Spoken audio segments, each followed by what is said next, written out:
Hola a todos, ¿cómo están? Bueno, lo prometido es deuda. Lo bueno cuando me piden videos es que digo, bueno, los ven, les sirven y esa es la idea. Hoy les voy a hablar sobre este texto de las señoras Ruth Harf y Edita Zerboni, que la verdad espero que los haya entusiasmado y que lo hayan leído con cierta responsabilidad y criterio. La verdad es que es un texto muy interesante y que tiene de la mano de la problematización de la escuela en la actualidad como una institución que se debe ciertas discusiones. Ahora, para llegar a la problematización de la escuela actual, las autoras trazan una línea de tiempo. En esa línea de tiempo van a arrancar por complejizar el surgimiento de la institución escolar en la Argentina. Como ustedes saben, como lo hemos hablado en otras clases, la escuela en Argentina empezó a ganar otra dimensión, se empezó a tener un rol importante, se empezó a construir como institución escolar, superando viejos antecedentes, como era la formación a partir de institutrices y demás. Empieza a surgir la institución escolar tal como la conocemos en la Argentina en el siglo XIX.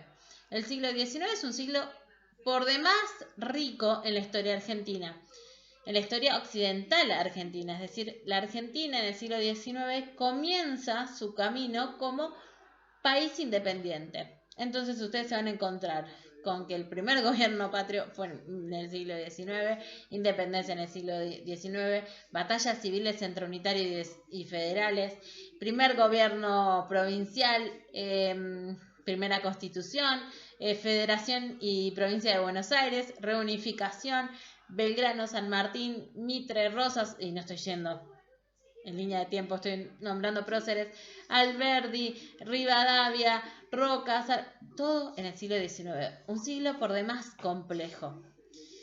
Que además, como les dije, consigue la instalación de las primeras escuelas con las características como las conocemos en la Argentina. Este siglo XIX también se caracteriza, dicen las autoras, hacia su final, que es cuando comienzan a instalarse las escuelas, por tener ciertas características que las llevan a ellas a definirlos como una sociedad salarial. Habla que ellas dicen que es una sociedad de la desigualdad, con una disparidad instalada y naturalizada. Hablan de una sociedad que no es calma, y esto se debe también a las grandes disputas políticas que se disputaban a finales del siglo XIX en la Argentina. Podemos hablar del surgimiento del radicalismo, podemos hablar de la revolución del parque y una serie de situaciones que caracterizan la convulsión de esos años en la Argentina. Habla del funcionamiento a partir de la diferenciación social y la competencia. Y habla de una fuerte cohesión entre cada clase y estrato social, marcando una jerarquía y una diferenciación con las otras. Ahora, en esa sociedad se pensó una escuela muy particular que respondiera a sus necesidades precisas.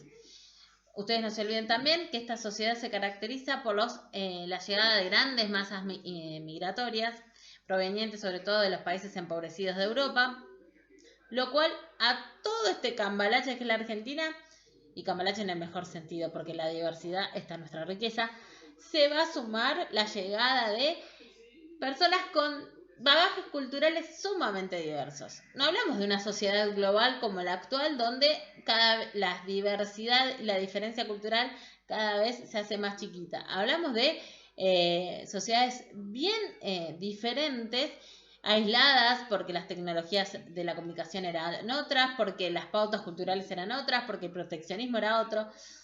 Que de repente, por distintos debacles económicos en Europa, deciden probar nueva suerte en América.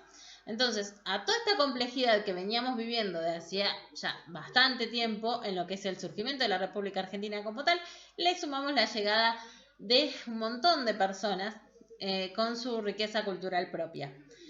Entonces, a la institución escolar, en ese escenario se le van a atribuir determinadas características. Primeramente, como lo es al día de hoy, es una institución formal que garantiza la socialización secundaria.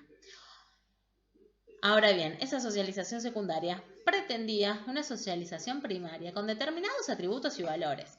Si esa socialización primaria no había tenido esas características, bien sabemos que el disciplinamiento y la exclusión se hacían presentes. Ustedes saben de los castigos físicos, habrán escuchado de los retos, de los señalamientos, etcétera, etcétera, etcétera. Pero además, que yo no lo preparé para el video porque esta opción no tiene compartir pantalla, vamos a encontrarnos con estadísticas que hablan de la deserción. Es muy impactante la cantidad de personas que no llegaban a escolarizarse durante estos años. Vamos a ver que estas cifras se van a revertir recién a mediados del siglo XX. Aunque al día de hoy tenemos chicos no escolarizados con todo lo que eso significa. O adultos incluso que no atravesaron su escolarización. Bueno, suponía el núcleo de personalidad ya está. Su función se concentraba en preparar para la integración social. ¿Qué queremos decir con esto? Esa heterogeneidad, esa diversidad se tiene que homogeneizar y ser los más occidentales posibles. Y apuntaba al desempeño de roles sociales relativamente estables. ¿Qué queremos decir con esto? El hijo del pudiente va a seguir siendo pudiente y el hijo del trabajador que se conforma con 2 monedas va a seguir siendo un trabajador que se conforma con 2 monedas. Ahora bien, la sociedad ha ido variando, pasaron 120, 130, 140 años y hoy no podemos hablar de las mismas características. Las autoras hacen un salto en el tiempo y van a hablar de una sociedad que desde finales de la década del 80, comienzos de los 90, se van a caracterizar por otro tipo de situaciones. Ellas van a llamar a esta como la sociedad de la información o sociedad informacional, la van a encontrar en el texto. Yo en la clase les mostré un gráfico, un cuadro de doble entrada, donde se oponen las características de la sociedad de la información y la sociedad del conocimiento, lo que tenemos y lo que quisiéramos. Cuando hablamos de la sociedad de la información, hablamos de una forma de organización en lo que se valora es la organización y la transmisión de la información, no en su comprensión. Hablamos de la formación de sujetos, y esta frase me gusta leerla. El sujeto educacional debe ser adquisitivo, competitivo, flexible, adaptable, maleable. El nuevo sujeto es el sujeto del mercado y de las técnicas de gerencia.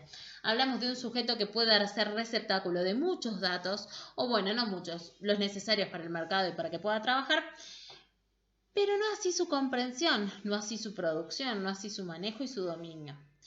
Para eso tendríamos que hablar de la sociedad del conocimiento, una sociedad donde el sujeto se especializa en su campo de pertenencia y donde el conocimiento es valorado como tal. En la sociedad de la información nos encontramos con que cualquiera habla de cualquier tema, cual experto, y le discute a los expertos. Imagínense, ¿por qué se persigue este sujeto maleable, adquisitivo, competitivo, flexible y adaptable? Que garantiza y que hoy pueda ser cajero y mañana barrendero y no te quejes. Básicamente, agradezcamos el trabajo. Entonces, en esa sociedad de la información vamos a encontrar, el texto dice, algunas paradojas y algunas fragmentaciones. Nos vamos a encontrar con que, por ejemplo, personas que pasaron toda su vida viviendo en el campo, trabajando en el campo por diversos motivos, casi siempre de índole político o económico, se ven con la opción de ir a trabajar a la ciudad, de ir a vivir a la ciudad y de repente se encuentran que todo lo que ellos vinieron construyendo durante años en cuanto a valores y conocimientos deja de serles útil para su nueva vida y comienzan a sentir cierta distancia de la realidad que ahora les toca atravesar, pero lo van a hacer porque otra no les queda. Ustedes pueden encontrarse un montón de ejemplos donde las personas, no sé, arquitectos que manejan un taxi, personas que su placer, su deseo pasa por las artes y sin embargo hacen otra actividad. Vamos a encontrar un montón de realidades donde se producen estas fragmentaciones y estas paradojas, ¿sí? Donde el estilo de vida cambia completamente y uno trata de adaptarse a lo que la realidad ofrece. Y no tengamos la frustración de decir, pasa en Argentina, pasa en el mundo entero. A veces viendo series se grafican esas situaciones y siendo que las series muestran solamente ciertos perfiles exitosos, o si hablamos y conocemos gente que está viviendo afuera puede dar también prueba de estas situaciones.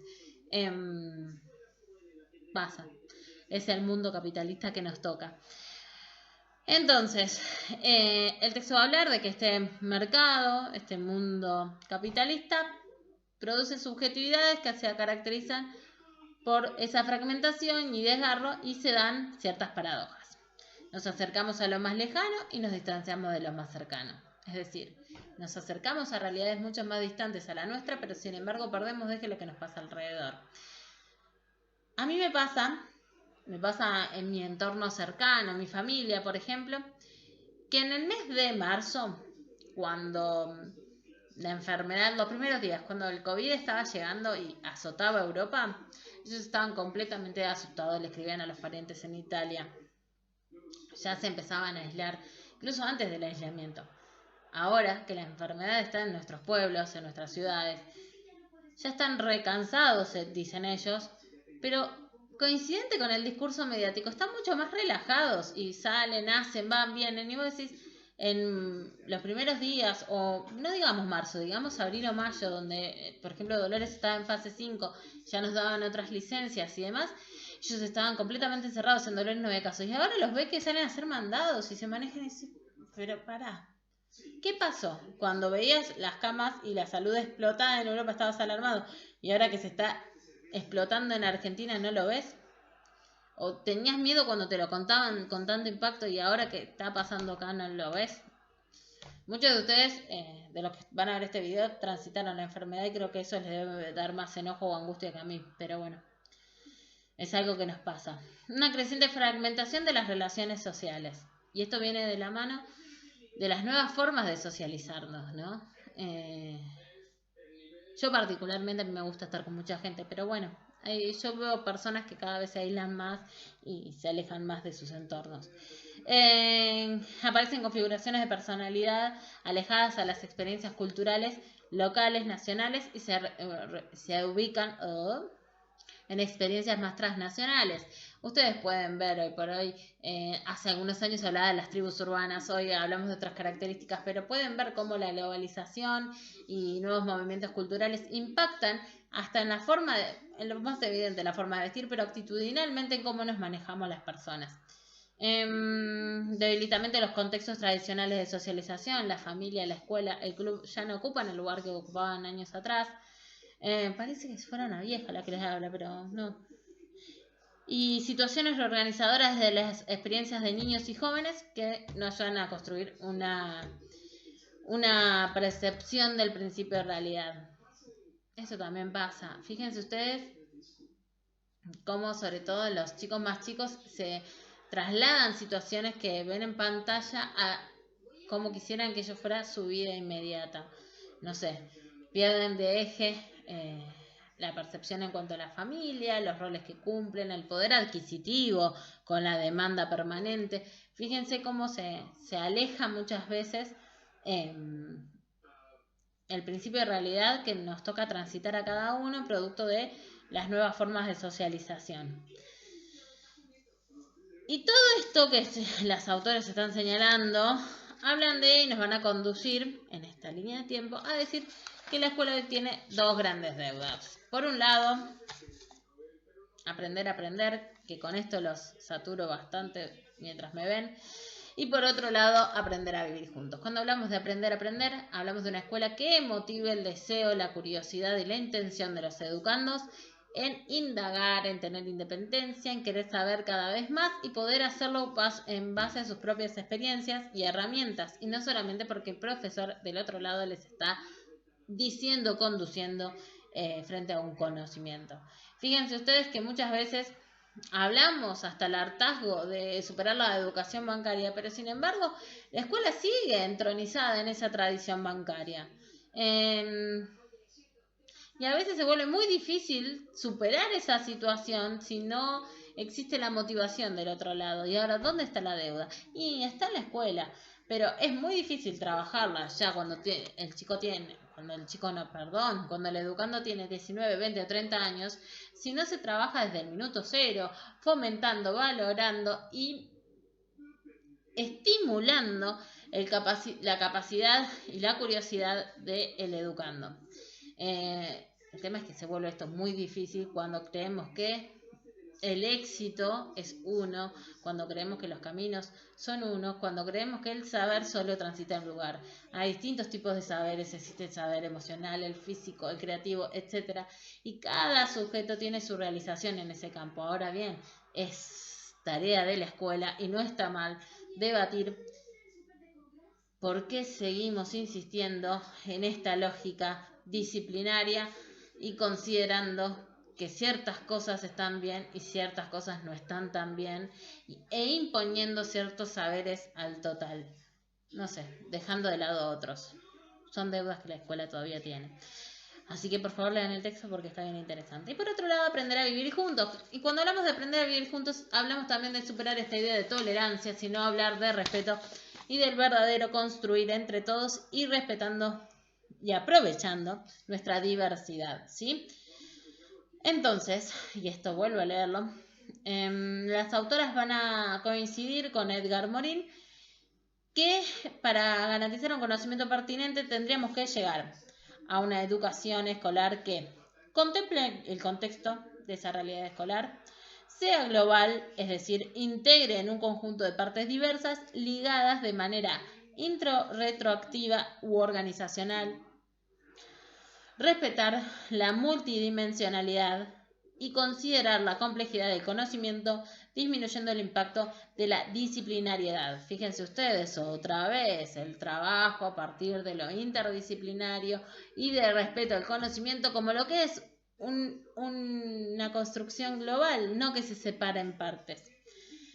Esta situación también se vuelve compleja en otros ámbitos de trabajo, por eso estaría bueno pensarlas y repensarlas con las nuevas generaciones desde cero, ¿sí?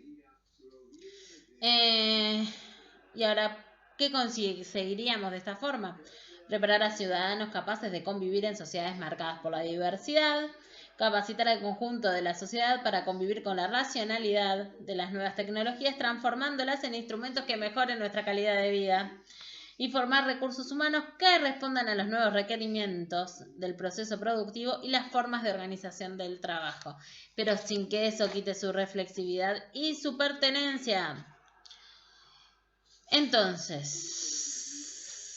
se van a encontrar ustedes que este texto es sumamente grato de leer. Se van a encontrar con que les va a abrir el debate a un escenario de la escuela muy interesante y que vamos a seguir complejizando con los escenarios siguientes.